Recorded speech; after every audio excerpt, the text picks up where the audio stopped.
কেউ যদি আমার সাথে কথা না বলে কিংবা খারাপ ব্যবহার করে তবে কি করব?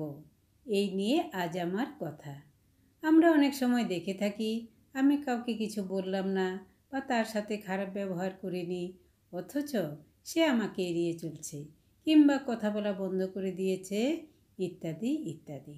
এরকমটা ঘরের সদস্যরাও হতে পারে বা প্রতিবেশী কিংবা কর্মক্ষেত্রের যে কেউ হতে পারে। কিন্তু আমি তো তার সাথে কোনো দিন খারাপ ব্যবহার করেছি বলে মনে হয় না। স্বাভাবিকভাবেই তখন মনে প্রশ্ন উঠে আসে, এর কারণ কি? এর উত্তরে বলা যায়, সাধারণভাবে হয়তো আমরা এর কারণ খুঁজে পাই না, কিন্তু গভীরভাবে মনকে বিশ্লেষণ করলে বোঝা যাবে যে হয়তো তার সাথে আমার কোনো ঝগড়া হয়নি বা প্রকাশ্যে তার সাথে কোনো খারাপ ব্যবহারও করিনি, কিন্তু তার সম্বন্ধে আমি নিশ্চয়ই কোনো বিরূপ মনোভাব পোষণ করেছি কিংবা তার খারাপ দিকটা সম্বন্ধে মনে মনে চিন্তা করেছি। তার খারাপ দিকটাই আমার কাছে প্রকট হয়ে ধরা পড়েছে, অর্থাৎ তার সম্বন্ধে সর্বদা নেগেটিভ চিন্তা করেছি। প্রকৃতপক্ষে আমাদের মনে যে সংকল্প বা চিন্তাগুলো সৃষ্টি হয় তার একটা তরঙ্গ চতুর্দিকে ছড়িয়ে পড়ে।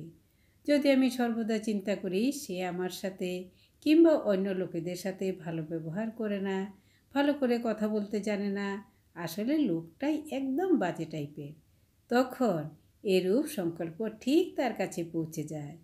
মোবাইল ফোন যদি ভাইব্রেশন মোডে রাখা হয়, কল কিন্তু ঠিক বুঝতে পারা যায়, তেমনি একজনের চিন্তার ভাইব্রেশনও কিন্তু ঠিক অন্যের কাছে পৌঁছে যায়। এই জন্য কারো সম্বন্ধে উল্টাপাল্টা চিন্তা করলে সেই ব্যক্তির অবচেতন মন তা ধরে নিতে পারে, সেই জন্য সে এরূপ আচরণ করছে। প্রসঙ্গক্রমে এখানে একটি গল্পের উল্লেখ করা যেতে পারে। সাধারণ সহজ সরল একজন মহিলা প্রতিদিন এক সাধুর সঙ্গে যেতেন, কিন্তু মহিলার মনে খুব কষ্ট ছিল। তার একমাত্র ছেলে তার সাথে বিশেষ কথা বলে না, দুর্ব্যবহার করে, সর্বদা ধমকের সুরে কথা বলে। একদিন সেই আশ্রমের সাধু বাবাকে সে তার মনের কথা খুলে বললেন এবং কান্নাকাটি করতে লাগলেন।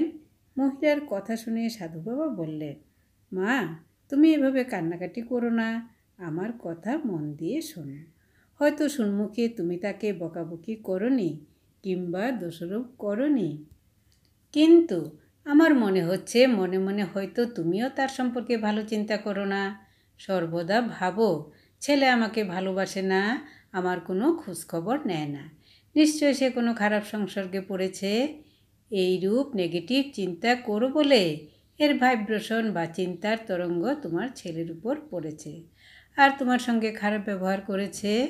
এখন থেকে এ ধরনের চিন্তা না করে তোমার চিন্তাধারাকে পাল্টাও।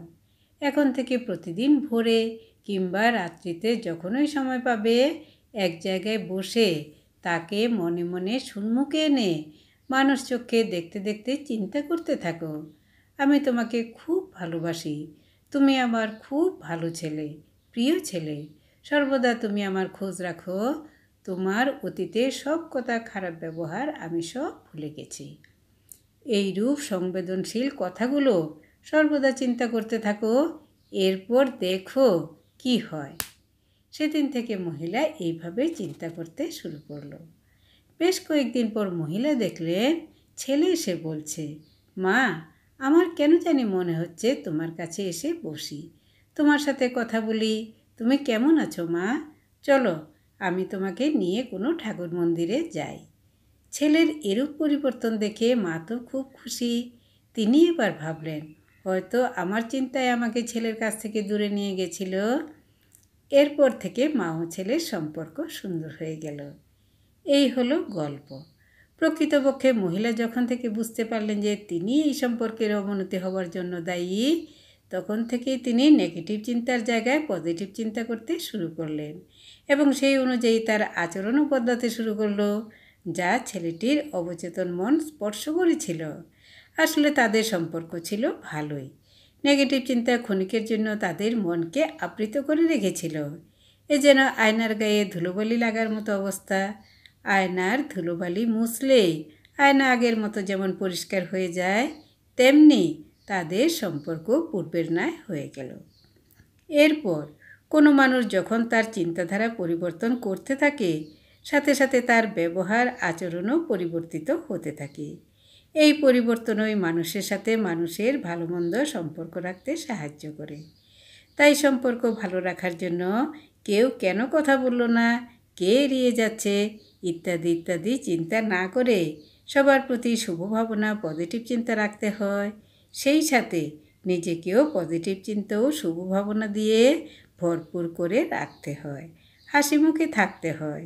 তখন দেখা যায় সবার সাথে সম্পর্ক ভালো হয়ে গেছে। সবাই ভালো থাকবেন। ধন্যবাদ।